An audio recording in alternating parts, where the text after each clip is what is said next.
Mga mambabatas na dawit sa flood control scandal.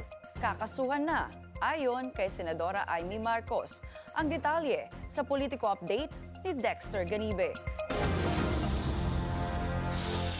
Mayroon na raw draft resolution para irekomenda ang pagsasampa ng kaso laban sa ilang senador na idinadawit sa flood control scandal.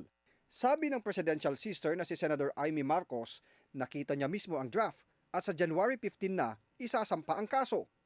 Kasama raw sa kakasuhan ang mga kasamahan niya sa Senate minority na sina Senators Joel Villanueva at Jinggoy Estrada at si dating Senador Ramon Bong Revilla. Pinagmamalaki na kompleto na daw yung ebidensya at pwede na daw i-file. Kahapon lang nagtungo sa DOJ si Senador Villanueva para sagutin ang reklamo laban sa kanya.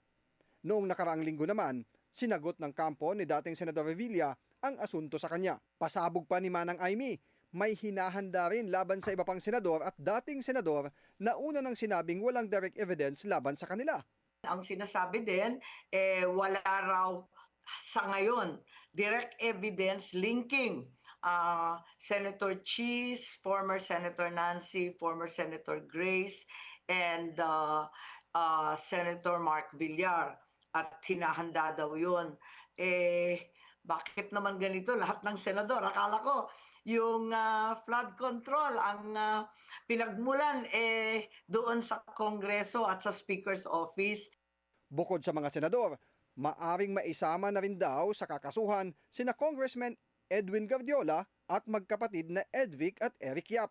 Pero pinagtataka ng senadora, bakit mas maraming mga senador at mistulang iniitsapuera ang kanyang pinsan na si dating Speaker Martin Romualdez.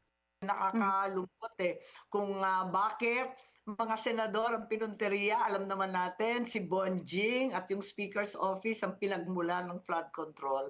Bakit nalihis ng ganito? Nawawalan na raw siya ng pag-asa pang makasuhan at mapanagot ang kanyang pinsan na itinuturing niyang mastermind sa anomalya sa flood control projects. Tanging si dating Congressman Zaldico lang anya ang iniimbestigahan at nakakasuhan. Katakot-takot na listahan na at testimonya na. Wala pa rin. Pag tinanong, sinasabi si Speaker daw, si Bonjing. Nako, sabi si Speaker daw, hindi daw guilty. Pagkatapos, hindi binabanggit. Walang binabanggit, si Saldico lang. Sa February 1 naman ay tuluyan na raw bubuwagin ang Independent Commission for Infrastructure o ICI.